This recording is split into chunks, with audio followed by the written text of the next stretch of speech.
And I've seen people run from God, but I also see people not just run from God, but often they'll try to maintain a relationship with God, but they run from other people. They start isolating themselves in the midst of their pain. They close themselves off and say, I don't want anybody else to know what I'm going through. I'm gonna deal with this myself. And they pull into themselves and they isolate themselves from other people, and they keep their little problem private. They never let anyone else pray with them about it or be aware of what they're going through. And what happens in the midst of their isolation, they begin to shrivel up on the inside. It begins to destroy them from the inside out. I was thinking about the children of Israel. For 430 years, they were in Egyptian slavery. How did they survive that?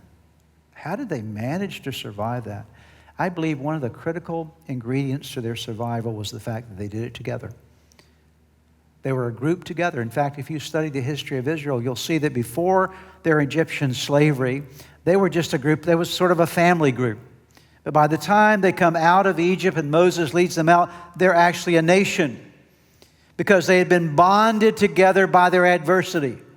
Their adversity had caused them to not run away from each other, but to reach out and reach in and connect with one another. And so when life is hard, let the hardness of life bond you to others, not isolate you from others. Because one of the strategies of Satan is to isolate you, because if he can isolate you, he can destroy you.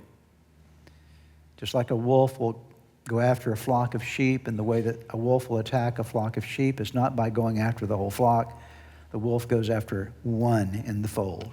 And they try to separate that one lamb out of the fold because they know if I can get that one, I can devour that one. I don't have to worry about the whole fold or the whole flock. I just need one. And Satan loves to isolate us in our pain and pull us away from other people.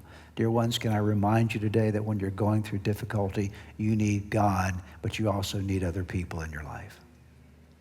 And that's what the church is all about. The church is not a perfect place. It's never been a perfect place. The church will never be a perfect place until Jesus comes back. But it's a place that God designed for people like you and me when we're going through our difficulty to connect with others who are imperfect as well, and we're walking through life together. I need you, you need me, we need one another. We need our brothers and sisters in Christ to help us walk through the hard times of life. We need each other.